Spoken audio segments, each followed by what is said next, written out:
오늘은 성막 강해 가운데 등대에 관해서 우리가 계속 공부를 하고 있는데 지난 시간에 좀 못다한 부분이 있어서 함께 은혜를 먼저 나누도록 하겠습니다. 등대를 만들 때 하나님께서 출애굽기 25장 31절에 보면은 너는 정금으로 등대를 쳐서 만들되 이렇게 말씀하고 있습니다. 먼저는 정금으로 아주 순수한 금으로 등대를 만들라고 말씀을 하셨고 등대를 쳐서 만들되 이렇게 말씀하셨습니다. 정금으로 만들고 등대를 쳐서 만들되 그러니까 이 등대는 여기는 뭐 잔은 그렇다 치더라도 여기는 모든 부분들을 그냥 한 금덩어리 하나를 전부 다 이렇게 쳐가지고 조각을 내듯이 그렇게 해서 이렇게 하나로 만든 게 바로 이 등대입니다. 하나님께서는 성소를 밝히는 등대와 그에 딸린 부속 기구들을 정금 1달란트로 만들라고 하셨습니다. 정금 1달란트는 약 42kg에 해당합니다. 그러니까 42kg에 해당하는 그 금덩어리를 이제 갖고 만들라는 거죠. 그런데 그런 커다란 금덩어리로 등대를 만들 때 하나님께서는 주조 방식으로 녹여서 부어 만들라고 하지 않고 반드시 쳐서 만들라고 말씀하셨습니다. 그러니까 다른 그 성막의 기구들은 금을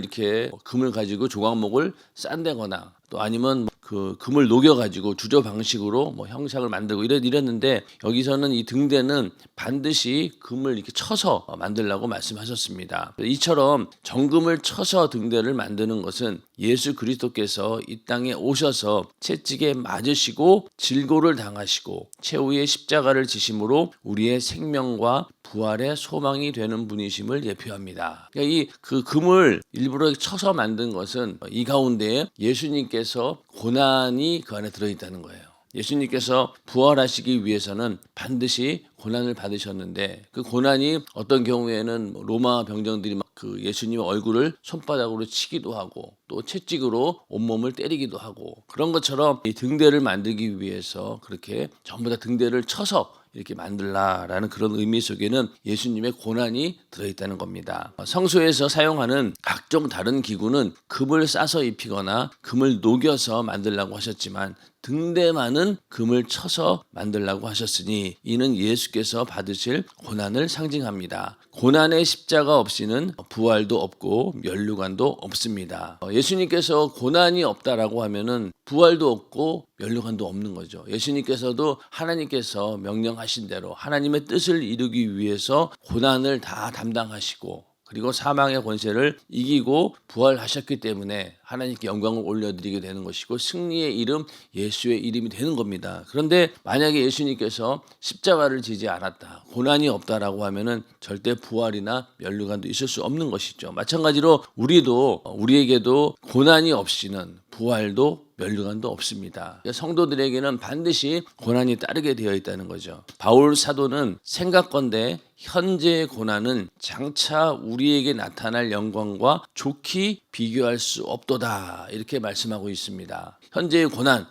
성도들이 많은 고난을 받게 되어 있습니다. 특히 사도 바울이 이 로마서를 기록했을 때 그 당시만 해도 얼마나 많은 사람들이 핍박을 받았습니까? 예수 믿는다고. 그렇기 때문에 성도들의 고난은 당연한 것이고 그런데 그 고난을 능히 이겨낼 수 있는 힘이 어디에서 나오느냐? 장차 우리에게 나타날 그 영광을 바라봐라. 그러면은 그 영광을 볼 때 좋게 비교할 수가 없다. 너희가 받게 되는 그 최후의 영광, 영원한 생명 속에서의 받는 하나님께 올려드리는 그 영광은 정말로 비교했을 정도로 고난과는 비교가 안 된다. 그렇기 때문에 고난을 너희가 넉넉히 이길 수 있다라고 위로한 말씀입니다. 또 베드로도 마찬가지로 오직 너희가 그리스도의 고난에 참여하는 것으로 즐거워하라 이렇게 말씀하고 있죠. 고난을 즐거워하라는 거예요. 고난 자체가 즐거울 리가 있나요? 그러나 그 고난 뒤에 있는 하나님께서 우리에게 주실 그 부활과 또 면류관, 이 엄청난 하나님의 축복을 생각할 때 너희는 그 고난을 충분히 즐거워할 수 있다는 겁니다. 그 다음에 이 믿음의 시련이 불로 연단하여도 없어질 금보다 더 귀하여 예수 그리스도에 나타나실 때에 칭찬과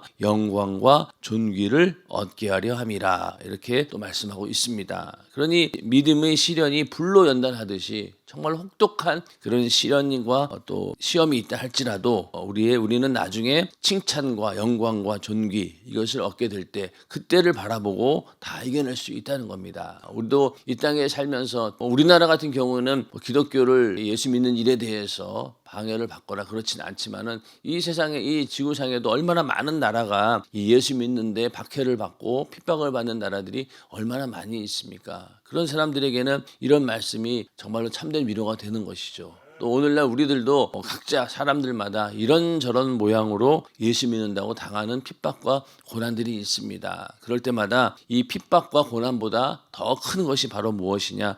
나중에 주님께서 이 땅에 오실 때 또 우리가 목숨이 끊어진 후에 영원한 천국에서 우리가 만나게 될 그 영광에 비하면 아무것도 아니다라는 그런 믿음으로 우리에게 닥쳐진 모든 고난과 핍박 이런 것들을 다 이겨내는 우리 모두가 되기를 주님의 이름으로 축원합니다. 영원히 변치 않는 예수를 상징하는 정금은 수없이 두들겨 쳐져서 성소를 환히 밝힐 등대로 탄생합니다. 오늘날 성도도 온 교회를 밝히고 나아가 어두운 세상을 환히 밝히는 등대 같은 일꾼으로 사용되려면 어떤 시험과 연단이 와도 꿋꿋이 인내하며 견뎌야 합니다. 하나님을 섬기는 우리는 예수와 함께 변치 않는 믿음의 기초 위에서 기쁨과 감사로 고난과 연단을 감당해야 합니다. 등대가 하는 일이 뭡니까? 성소를 환히 밝히는 역할을 합니다. 그런 것처럼 이 등대가 있어야지만이 그 안에서 우리가 떡상에서 떡을 먹을 때도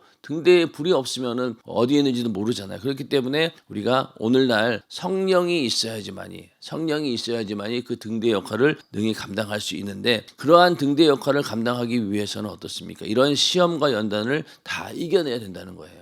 이렇게 금을 쳐가지고 여기 있는 그림대로 이렇게 쳐서 만들어서 등대를 만드는 거예요. 그런 것처럼 반드시 이 고난과 시험과 연단이 있다. 이것을 다 이겨내야지만이 등대가 완성되는 겁니다. 그래서 우리도 신앙생활을 하면서 또 충성하면서 어떻습니까? 이런 여러 가지 시험과 연단이 계속 오게 됩니다. 가만히 있으면야 무슨 일이 있겠어요. 그러나 교회에서 내가 충성하려고 하고 또 전도하려고 하고 이렇게 주의 일을 하려다 보면은 수없이 많은 시험과 연단이 오게 되어 있습니다. 그럴 때마다 다 인내하며 견디면서 이겨내야지 우리가 참 등대가 될 수 있다는 겁니다. 그래서 우리의 신앙생활 가운데 충성 가운데 어떤 시험과 연단이 와도 꿋꿋하게 인내하면서 견뎌서 정말 아름다운 그런 등대로서 우리가 만들어지는 역사가 있기를 주님의 이름으로 축원합니다. 자, 이렇게 해서 등대 가운데 우리가 두 가지를 했어요. 정금으로 만든 등대까지 했고 이제 세 번째는 삼위일체 하나님의 사역을 나타나는 등대 이 부분에 대해서 공부를 또 해보도록 하겠습니다. 등대는 이제 삼위일체 하나님의 사역 즉 성부와 성자와 성령의 역할을 비유하고 있다. 이렇게 볼 수 있는데 자 우리가 이제 뒤에 이제 말씀을 읽어보도록 하고요. 하나님께서 모세에게 명하신 등대의 구조는 출애굽기 25장 31절부터 40절 그리고 37장 17절에서 24절에 자세히 기록되어 있습니다. 등대는 밑판과 줄기 그리고 줄기를 중심으로 좌우에 3개씩 대칭 구조로 구성이 됩니다. 등대는 밑판하고 줄기 그리고 그 줄기를 중심으로 좌우에 3개씩 대칭 구조로 구성된다. 여기 보면은 여기 받침이고요. 요 가운데가 줄기고 가지들입니다. 가지가 이렇게 똑같이 대칭 구조로 되어 있습니다. 줄기와 가지 6개가 맨 윗 부분에서 수평을 이루게 하여 그 위에 등잔 하나씩을 두어 등잔 7개에 불을 붙이게 하였습니다. 자, 이렇게 해서 딱 수평으로 만든 다음에 요 위에다가 잔을 3개, 이쪽에 3개, 총 6개, 그리고 가운데 하나, 총 7개의 잔을 여기다가 놓고 여기다 이제 기름을 부어서 등대로 불을 붙이면 이제 등대가 되는 겁니다. 불이 붙게 되는 거죠. 줄기에는 꽃받침 달린 살굿꽃 형상의 잔을 4개 두었으며 줄기를 중심으로 좌우 가지 6개에는 꽃받침 달린 살굿꽃 형상의 잔을 각각 3개씩 두었습니다. 이렇게 해서 등대는 등잔이 7개, 요 위에 7개, 그리고 꽃받침 22개, 꽃 22개, 살굿꽃 형상의 잔 22개. 여기 보면은 여기 가운데 여기 마디마디 있는 게 여기 전부 다 뭐로 되어 있냐면요. 꽃받침하고 꽃 그리고 그 살구꽃 형상, 요게 세 가지가 뭉쳐져 있어요. 그런 게 이제 22개가 있다는 겁니다. 자, 우리가 출애굽기 25장 31절부터 40절 말씀을 좀 읽어보면요, 성경에 있는 말씀을 우리가 확인을 해봐야지 정확히 또 알 수가 있습니다. 자, 너는 정금으로 등대를 쳐서 만들되 그 밑판과 줄기와 잔과 꽃받침과 꽃을 한 덩이로 연하게 하고, 그러니까 밑판과 줄기와 그리고 꽃받침과 꽃을 한 모양으로 연하게 하고, 이거 전부 다 이렇게 한 모양으로 연하게 만들라는 겁니다. 전부 다 금을 쳐서 가지 6을 등대 곁에서 나오게 하되, 가지 6이 이렇게 하나, 둘, 셋, 넷, 다 6개가 나오게 한다는 거예요. 그 세 가지는 이 편으로 나오고 그 세 가지는 저편으로 나오게 하며, 이 편 가지에 살구꽃 형상의 잔셋과 꽃받침과 꽃이 있게 하고, 여기 보면은 살구꽃 형상의 잔과 꽃받침 요런 식으로 되어 있다는 거예요. 여기 하나 둘 셋, 여기 하나 둘 셋, 그렇죠? 그럼 여기에 여섯 개죠. 일단은 이쪽도 세 개, 세 개. 그렇게 해서 총 요게 몇 개가 되냐면은 이제 22개가 된다는 거예요. 6, 3, 18, 그리고 가운데가 4개. 그래서 22개가 되는 건데, 자, 이 편 가지에 살구꽃 형상의 잔셋과 또 꽃받침과 꽃이 있게 하고, 저편 가지에도 살구꽃 형상의 잔셋과 꽃받침과 꽃이 있게 하여 등대에서 나온 6가지를 갖게 할지며. 요게 다 그 살구꽃 형상의 잔셋과 꽃받침과 꽃, 요게 이렇게 하나 세트가 되는 거예요. 이렇게 다 되어 있다는 겁니다. 그 다음에 34절에 가서 등대 줄기에는 살구꽃 형상의 잔넷과 꽃받침과 꽃이 있게 하고, 등대 줄기는 여기를 말하는 겁니다. 여기에 4개가 있다는 거예요. 요런 모양이, 요런 꽃받침 모양이 요게 4개가 여기는 있다는 겁니다. 4개가 있고, 그리고 등대에서 나온 6가지를 위하여 꽃받침이 있게 하되 2가지 아래 한 꽃받침이 있어 줄기와 연하게 하며, 또 2가지 아래 한 꽃받침이 있어 줄기와 연하게 하며, 또 2가지 아래 한 꽃받침이 있어 줄기와 연하게 하고, 다 이런 식으로 이렇게 다 연하게 되어 있다는 겁니다. 그 꽃받침과 가지를 줄기와 연하게 하여 전부를 정금으로 쳐 만들고 등잔 7을 만들어 그 위에 두어 앞을 비추게 하며, 그 다음에 이 위에다가 하나, 둘, 셋, 넷, 다섯, 여섯, 7개의 잔을 여기다 올려놓는 겁니다. 그런 다음에 여기다 이제 기름을 넣고 거기서 이제 불을 밝히게 되는 거죠. 그 다음에 그 불 집게와 불동 그릇도 정금으로 만들지니 등대와 이 모든 기구를 정금 1달란트로 만들되 너는 삼가 이 산에서 내게 보인 식양대로 할지니라. 아멘. 자, 여기는 이 그림을 보면은요, 이게 참 그림을 그릴 때 이 성막 전체를 아주 이렇게 다 알고 딱 그렸어야 되는데, 이 그릴 때 그냥 어느 그림만 보고 그린 거예요. 그러다 보니까 정확하지가 않습니다. 나중에 이제 이거를 꼼꼼히 다 읽어보면은, 아, 여기서 요 부분이 요걸 말하고 있구나라는 것을 알고 싹 그렸어야 되는데, 그리는 사람이 그걸 다 모르고 그냥 그림만 보고 그린 거예요. 그러다 보니까 이 인터넷상에서 올라와 있는 등대 그림도 아주 막 각양각색이에요. 그러다 보니까 어떤 거는 뭐 이렇게 생기고 숫자도 맞지도 않는 그런 경우도 있는데, 하여튼 요 등대의 구조가 이렇게 대칭으로 되어 있고, 중요한 거는 받침하고 줄기하고 가지, 그리고 요 위에 있는 잔, 요 세 가지를 중심으로 보면은, 자, 등대 구조는 인류를 구원하시는 성부, 성자, 성령의 사역을 상징합니다. 하나님은 성부, 성자, 성령 3위가 하나를 이루는 분입니다. 자, 삼위일체라고 하는 말은 사실 인간의 지식으로는 이게 아무리 뭐 적절한 비유를 든다 해도 이게 비유로 들 수가 없어요. 세 개가 같은 격을 가지면서 하나다라고 하는 이 말을 인간의 언어로는 절대로 표현할 수가 없습니다. 그러다 보니까 이 삼위일체를 가지고 이단 시비를 걸기 시작하면 다 걸려요. 많은 사람들이 이렇게 얘기하면은 다 걸립니다. 그러니까 하나님은 세 분이신데, 예를 들면은 뭐 하나님은 어떤 경우에 남자인 경우 집에 가면은 아버지도 됐다가 또 그 집에 가면은 또 아들도 됐다가 또 그런 것처럼 뭐 이렇게 인간의 언어로 막 표현하다 보면은요, 결국 나중 가면 그게 다 따지고 보면은 또 잘못된 거예요. 그렇기 때문에 이 삼위일체는 그냥 우리가 인간의 지혜로는 다 이해할 수 없다, 그렇게 인식을 하고, 하나님은 세 성부와 성자와 성령이 같은 격을 가지신 그런 하나님이 계신데, 그 하나님이 또 동시에 하나이시다. 그러나 어떨 때는 성부가 하시는 일, 또 성자가 하시는 일, 성령이 하시는 일이 나뉘어져 있다. 이렇게 이해하시면 될 것 같습니다. 삼위일체이신 하나님의 역사를 살펴보면 먼저 인류 구원의 뜻을 계획하신 분이 성부 하나님이십니다. 인간을 구원하기 위한 그 뜻을 아주 창세전부터 계획하신 분이 바로 성부 하나님이시고, 그 성부의 뜻을 이루시려고 친히 말씀이 육신이 되어 이 땅에 오셔서 십자가에 못 박혀 피 흘려 죽으심으로 인간의 죄를 사하시고 구원을 성취하신 이는 예수 그리스도 곧 성자 하나님이십니다. 그러니까 하나님의 뜻을 직접 육신을 입고 이 땅에 오셔서 십자가에 못 박혀 고난당하고 죽으심으로 인해서 그 뜻을 이루신, 그래서 구원을 성취하신 분이 바로 예수 그리스도 성자 하나님이시라는 겁니다. 그 다음에 성자 예수 그리스도가 인류 구원을 성취하신 복된 소식을 땅끝까지 만인에게 환히 밝혀 알려주는 이가 바로 성령 하나님이십니다. 그러니까 아버지의 뜻을 이루신 성자 하나님이 그 하신 일을 그대로 모든 사람들에게 전하는 그 역할을 하시는 분이 바로 성령 하나님이시다. 이건 여러분들이 우리가 예수의 이름을 공부할 때 예수의 이름 속에는 하나님의 모든 그 구원의 계획이 들어있는데, 하나님 아버지는 뜻을 정하시고 그 아들은 그 뜻을 이루시고 그 이루어진 뜻을 성령께서는 모든 사람들에게 전하신다. 아버지와 아들과 성령의 이름으로 하나님께서는 역사하시는 겁니다. 그런 것처럼 이 성부 하나님, 성자 하나님, 성령 하나님이 삼위일체로 역사를 하시는데, 자, 등대를 보면은 바로 이런 구조로 되어 있다는 거예요. 성소의 등대는 바로 인류 구원을 이루기 위해 성부와 성자와 성령 삼위 하나님이 각각 시행하시는 이러한 사역을 예표하고 있습니다. 인류 구원의 뜻을 세우는 성부 하나님의 역할은 등대로 말하면 밑받침, 곧 바탕입니다. 여기에 해당하는 거예요.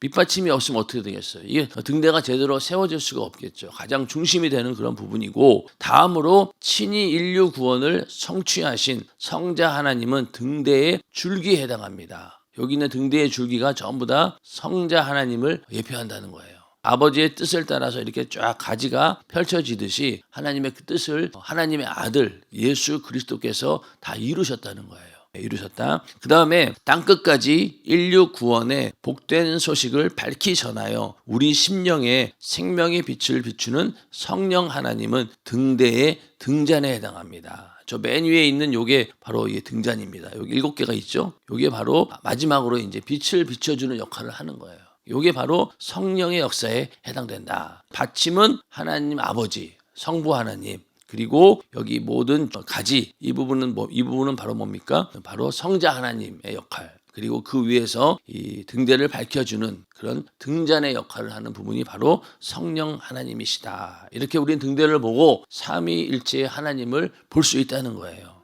밑바탕이 있어야 줄기를 세울 수 있고, 또 줄기가 있어야 가지를 낼 수 있으며, 가지가 있어야 불을 붙일 등잔을 만들 수 있듯이 성부, 성자, 성령 하나님의 역사는 언제나 긴밀히 연합되어 있습니다. 이게 다 하나로 연결이 되어 가지고 역사하고 있다는 겁니다. 성부, 성자, 성령의 역사를 이렇게 구분지어서 얘기하지만 결국 가서는 이 한 분이라는 거예요.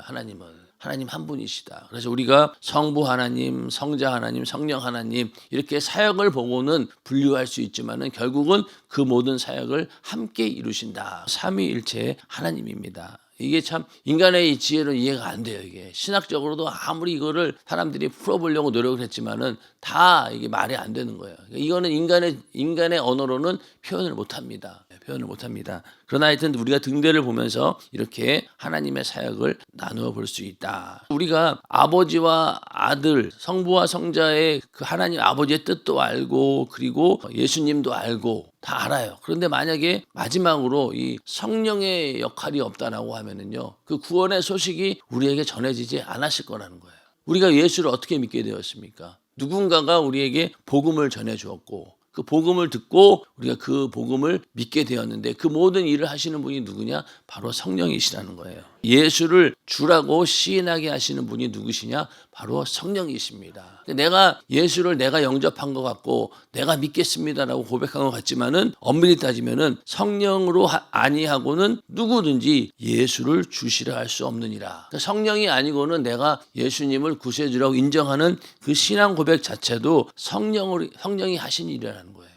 내가 내세울 게 아무것도 없어요. 우리는 오해해요. 내가 그래도 뭐 예수를 믿고 영접하는 건 내 의지로 하는 걸로 알지만 그렇지 않다는 거예요. 이것조차도 하나님께서 성령으로 우리에게 감동을 주셨고 내가 예수 믿을 수 있도록 또 예수를 영접할 수 있도록 고백하게 하신 분이 바로 성령이라는 겁니다. 그러니까 우리가 할 수 있는 것은 아무것도 없었다는 거죠. 이렇게 성령께서 예수를 주라고 시인하게 하셨다는 겁니다. 자, 하나님이 인류 구원의 뜻을 정하시고 아들은 하나님의 뜻을 이루시려고 인류의 죄를 짊어지고 십자가에 죽으셔서 인간과 하나님 사이에 화목을 이루시고 성령은 우리로 하여금 그 예수를 발견하게 합니다. 그러니까 성령이 아니고는 예수를 우리가 발견할 수도 없다는 거예요. 이게 엄청난 은혜예요. 우리는 아무것도 사실은 내세울 게 없어요. 구원에 있어서는. 내가 구원받기까지는 나의 노력 이런 것조차도 하나님께서 감동하신 거예요. 그래서 예수 안 믿으려고 그렇게 핍박하고 내 마음에 완악한 마음이 있었는데 어느 날 그 완악한 마음이 우르르 무너지면서 나도 예수를 믿어볼까? 그런 마음이 드는 것조차도 누가 하신 일이라고요? 성령께서 하신 일이에요. 그러니까 우리가 믿지 않는 자들을 위해서 또 믿지 않는 가족을 위해서 간절히 기도하는 이유는 그 기도를 통해서 성령께서 역사하시기를 원하는 그런 믿음으로 기도하는 거예요. 그러니까 내가 기도해서 그 사람이 예수 믿는 게 아니라 나의 기도를 하나님이 들으시고 성령께서 역사하셔서 그가 예수 믿게 하는 겁니다. 인정하시면 아멘 하시기 바랍니다. 그러니까 우리는 할 수 있는 게 뭐예요? 기도조차도 내 의가 될 수가 없는 겁니다. 그것도 하나님의 역사를 우리는 간절히 기도하는 그런 기도도 믿음의 행위이지 내가 기도해서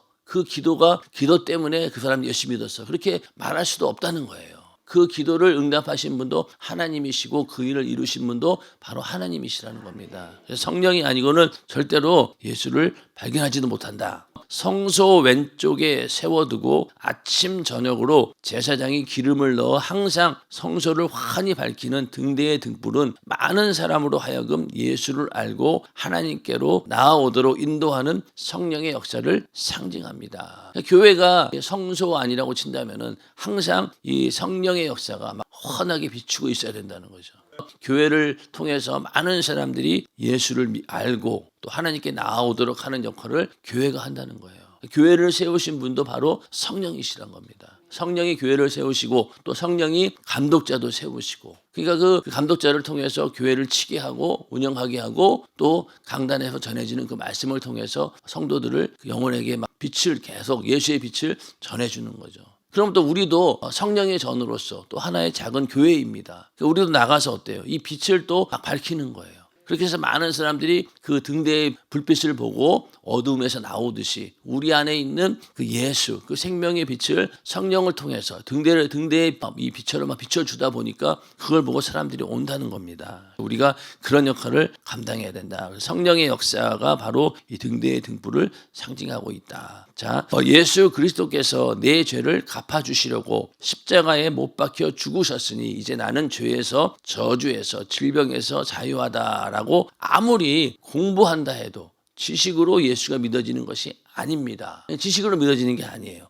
귀로 듣고 지식으로 예수를 안 사람은 목숨을 위협하는 상황이 올 때 주저없이 예수를 부인할 수 있습니다. 학문적으로 지식적으로 예수를 안 사람들은 이러한 상황이 왔을 때 무너진다는 거예요. 그러나 성령으로 예수를 내 영혼 속에 경험한 사람은 순교의 순간이 와도 절대로 예수를 부인할 수 없습니다. 보혜사 곧 아버지께서 내 이름으로 보내실 성령, 그가 너희에게 모든 것을 가르치시고 내가 너희에게 말한 모든 것을 생각나게 하시리라고 하신 것입니다. 그러니까 성령으로 예수를 믿은 사람들은 그 안에 뭐가 있다는 거예요? 예수가 있다는 거예요. 그리고 너희에게 모든 것을 가르치시고 생각나게 한다. 심지어 예수님께서 제자들에게 하셨던 말씀들, 또 공생애 동안 함께했던 그 모든 순간들이 누구를 통해서 내 안에 있는 거예요? 성령을 통해서 내 안에 있는 겁니다. 자, 제자들은 3년 6개월 동안 그렇게 예수를 쫓아다녔지만은 예수님에 대해서 많이 안다고 했으나 모르는 부분이 더 많아요. 그러나 성령은 예수님의 잉태부터 시작해서 부활에 이르기까지 모든 예수님의 생애 전체를 전부 다 알고 계신 분이 누구세요? 바로 성령이시라는 거예요. 그러니까 성령이 내 안에 계신다라고 하면은 예수의 모든 생애가 그대로 내 안에 들어있다는 거예요. 그러니까 우리가 예수님의 성탄도 믿어지게 되는 것이고 또 예수님의 부활도 믿어지게 되는 것이고 다 믿어진다는 거예요. 그러나 이 지식으로 공부한 사람들은요, 그게 믿어지지가 않아요. 않으면서도 그냥 믿는 척하고 앉아 있는 거죠. 그러다 보니 나중 가서는 결정적인 순간에 가서 자기의 믿음을 드러낸다는 거예요. 불신앙을. 그러다 보니 어떤 학자나 유명한 기독교 교수 이런 사람들이 믿음이 있는 것처럼 보였으나 나중에 결정적인 순간에 가서 변절하는 그런 경우들이 있죠. 다원주의, 예수 외에도 구원이 있다 라고 서슴없이 외치는 그런 사람은 성령으로 예수를 제대로 만나지 못한 거예요. 성령으로 예수를 만난 사람은 절대로 그렇게 얘기할 수가 없습니다. 왜? 모든 것을 가르치고 모든 것을 생각나게 하신다. 하나님의 모든 것이라고 할지라도 통달하게 하신다는 성령이 함께 계시면은요, 절대로 그런 소리를 할 수가 없다는 거예요. 성령이 충만해야지만이 성령으로만 우리는 예수를 정확히 알 수 있다는 겁니다. 이번 40일 그리고 10일 작전 기도회 때도 여러분들 성령이 충만해지면은요, 하나님 말씀을 읽을 때 다 여기 있는 말씀대로 모든 것을 가르쳐 주신다고 했잖아요. 다 깨닫게 되고 알게 되고 말씀을 들을 때마다 그 말씀이 막 생명처럼 들려지는 겁니다. 근데 안 그러면은요, 그 성령의 역사가 아니건 그것조차 안 된다는 겁니다. 사도들이나 초대 교인들이 목숨을 위협받는 순간에도 예수를 쫓을 수 있었던 것은 성령께서 그들이 어떻게 행해야 하며 장차 다가올 영광이 어떠한지를 밝히 알게 해 주심을 말미암아 절대로 예수를 부인하지 않도록 인도해 주셨기 때문입니다. 자, 사람이 너희를 회당과 정사 잡은이와 권세에 있는 이 앞에 끌고 가거든 어떻게 무엇으로 대답하며 무엇으로 말할 것을 염려치 말라. 마땅히 할 말을 성령이 곧 그때에 너희에게 가르치시라 하시니라. 예수님이 하신 말씀이에요. 너희가 이렇게 핍박받는 그런 상황 가운데서 염려하지 말라. 성령이 곧 그때에 너희에게 가르치시리라. 그러니까 성령이 충만하면은 순교하는 그 자리에 온다 할지라도 두려워하지 말라는 거예요. 그때도 하나님께서 힘을 주시고 능력도 주시고 또 너에게 할 말을 다 일러주시겠다는 겁니다. 성령은 우리로 하여금 예수를 좇아서 하나님 말씀 따라 살게 하시며 감화와 감동을 통해 무엇이 옳고 그른지를 깨닫게 하여 우리를 빛과 진리로 인도하는 역할을 하십니다. 아멘. 그러니까 성령의 역사가 얼마나 중요한지, 그렇기 때문에 성령 충만함을 유지하는 것이 신앙생활의 최고의 관건입니다. 예수께서 성령이 너희를 진리 가운데로 인도하시고 장래 일을 말하며 장래 일을 깨닫게 하시리라고 말씀하셨습니다. 성령이 내 안에 환한 등불을 들고 계시면 내가 그분을 볼 수 있을 뿐만 아니라 그분이 나를 볼 수 있기에 속지 않습니다. 나도 하나님을 볼 수 있는 눈이 열리지만은 더 중요한 것은 하나님께서 나를 볼 수 있다는 거예요. 보고 계신다는 거예요. 그러니까 뭐 더듬적거릴 이유도 없고 캄캄한 데서 방황할 이유도 없는 거죠. 성령이 충만하면 충만할수록 우리는 모든 사리 분별이 분명하고 또 영적인 싸움에서 이 약한 마귀 역사를 볼 수 있는 눈들이 활짝 열린다는 거예요. 그러니까 성령 충만함이 꼭 필요하다는 거죠. 절대로 속지 않는다는 겁니다. 그 등불이 밝혀져야 내가 주님 앞에 늘 죄인임을 깨닫고 회개합니다. 그러니까 회개 역사도 내가 하는 게 아니에요. 성령께서 내가 회개할 수 있는 마음을 주시는 겁니다. 하나님 앞에서 잘못된 것들과 어떻게 하는 것이 좋은 것인지, 어떻게 하는 것이 잘하는 것인지 성령께서 우리로 하여금 깨닫게 해주셔야 합니다. 성령이 없으면 내 영혼은 캄캄해서 예수를 도무지 알 수 없습니다. 그러기에 성령 받아야 예수를 알고 만인에게 예수를 증거할 수 있습니다. 어떤 분들은 막 기도하면서 하나님의 뜻을 간구합니다. 하나님 뜻이 어디 있냐고. 그런데 이 성령이 충만함을 유지하지 않는 상태에서 그렇게 하는 사람들도 있어요. 그냥 뭐 무슨 신령한 척하면서 내가 하나님의 뜻이 있어야 된다 막 이러면서 간구하는데 성령 충만함이 없이는 그런 것들이 전부 다 어떻게 보면은 잘못된 귀신에게 속을 수도 있다는 거예요. 그러니까 성령이 충만할 때 들려오는 그 음성이 성령의 음성인지 분명히 우리가 알 수 있는데, 그렇지 않고 성령으로 충만하지 않게 되면은 그 들려오는 소리조차도 하나님의 음성이 아닌 경우를 분별을 못한다는 거예요. 그러다 보니까 많은 양신 역사를 하고 또 막 예언기도 하고 이런 사람들을 가만히 보면은 그들의 삶 자체가 하나님 말씀의 중심도 아니고 성령이 충만한 생활도 하지 않기 때문에 그게 그가 말하는 말이 그 신뢰할 수가 없는 거예요. 그러나 성령이 충만하고 그 삶 자체가 하나님 말씀이 드러나고 그랬을 때 그가 하는 말은 능력이 있고 그 말씀 가운데 하나님의 뜻도 있고 그게 이제 예언의 말씀이 되는 건데, 그렇지 않은 삶 자체가 그렇지 않은데 아무리 말로 얘기한다고 해서 그 말이 그렇게 되는 게 아닙니다. 그러니까 우리도 잘 알아야 된다는 거예요. 그런 거에 속으면 큰일 납니다. 그런 말을 하는 사람들의 삶을 먼저 보셔야 돼요. 그런 사람들 중에 잘못된 사람들은요, 교회에 소속이 되어 있지 않는 경우가 10이면 9입니다. 그리고 그냥 자기 혼자 이렇게 뭐 재단이라고 해놓고 가정재단 차려놓고 기도해주고, 그런 보면은 그분의 삶을 보면은 절대로 교회 중심의 삶이 아니에요. 혼자서 자기 혼자 단독으로 행동합니다. 그러면서 신령한 척을 하는 거예요. 그거를 분별 못하는 사람들이 얼마나 많이 있겠냐고요. 과연 그 사람이 하루에 어느 정도 기도를 하며 신앙생활을 예배를 어떻게 드리며 그런 것들을 보고 우리는 그 사람을 신뢰할 수 있는 것이지, 그냥 그런데 거기다가 내 영혼을 맡긴다고요. 내 머리 막 대고 기도받는다고. 그거는 정말로 막 귀신을 내가 불러들이는 거예요. 절대로 우리는 교회 외에 그런 것들에게 미혹돼서는 안 됩니다. 안 돼요. 그러니까 성령이 충만해지려고 하고 막 말씀대로 살아보려고 하는 그런 사람들이 꼭 그런 데 들어갑니다. 그런 데 가요. 그러면은 거기 가서 내 영혼이 그냥 한번 그 귀신 역사가 들어가면은요, 헤어나올 수가 없는 거예요. 이런 모든 예언 기도라든가 이런 성령의 역사는 교회 안에서 질서 가운데서 이루어져야 되는 겁니다. 여러분들 우리 교회 내에서도 만약에 그런 사람이 있다라고 하면 일단 경계하시고 분명히 그 강단을 통해서 허락을 받고 그런 일들을 하셔야 되는 거예요. 교회 내에서 그런 분들이 정상적으로 활동을 못하죠. 다 뛰쳐나가는 거예요. 절대로 그 교회의 질서 안에 있으려고 하지는 않습니다. 그러니까 혼자 따로 차려놓고 하는 거예요.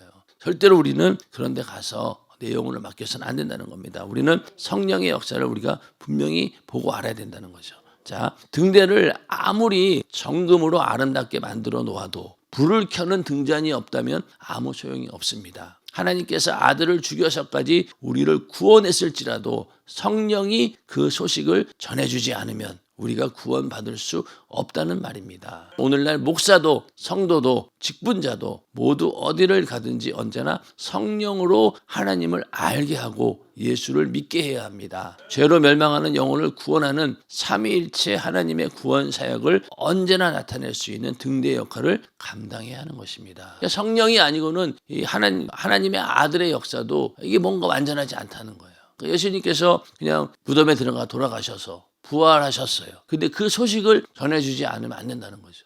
그래서 성령의 역사가 반드시 필요하다. 우리가 40일 그리고 10일 작정 기도회 끝나면서 성령 강림절이 오잖아요. 그럼 우리 연세중앙교회는 성령 강림절을 굉장히 의미 있게 또 강조하면서 절기를 보냅니다. 왜냐하면 이 말씀 그대로예요. 성령의 역사가 아니고는 절대로 내가 예수를 믿을 수 없었다는 거죠. 우리는 이방인들이잖아요. 유대인도 아니고.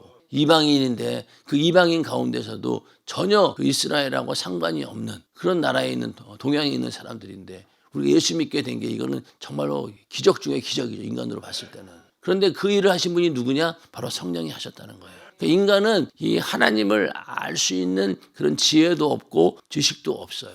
그러니까 하나님께서 전도라고 하는 미련한 것을 통해서 우리 인간에게 복음을 전하는 거예요. 그 전도 외에 다른 방법으로 우리가 구원받을 수 있는 길이 없다는 겁니다. 그러니까 전도에서 누군가에 의해서 내가 복음을 듣고 그 복음을 들으면서 그 가운데 하나님께서 역사하셨기 때문에 내가 예수 믿게 된 거라는 거죠. 다른 방법이 있냐는 거예요. 없습니다. 그렇기 때문에 성령의 역사가 중요하다. 등대를 우리가 공부하면서 이 가운데 삼위일체 하나님의 모든 사역이 다 들어가 있고 결정적으로 이 빛을 비추는 역할, 바로 이 등대에 있는 맨 위에 있는 요 불빛을 비추는 요 부분이 없으면은 아무리 이걸 잘 만들어도 소용이 없다는 거죠. 우리가 성령의 역사가 그렇게 중요하다. 우리 연세중앙교회가 성령 강림절을 어떤 절기보다 중요하게 여기고 그때 정말로 은혜를 받으면서 성령 하나님의 역사가 나에게 있기 때문에 내가 이렇게 예수 믿을 수 있구나. 그런 고백이 나올 수 있도록 하는 그런 절기가 바로 성령 강림절이죠. 우리가 40일 그리고 10일 작정 기도회 동안 기도하면서 성령으로 충만해져야 됩니다. 그래야지 이 빛이 우리 안에 환하게 비쳐 있고 내 심령도 비치고 다른 사람의 영혼도 내가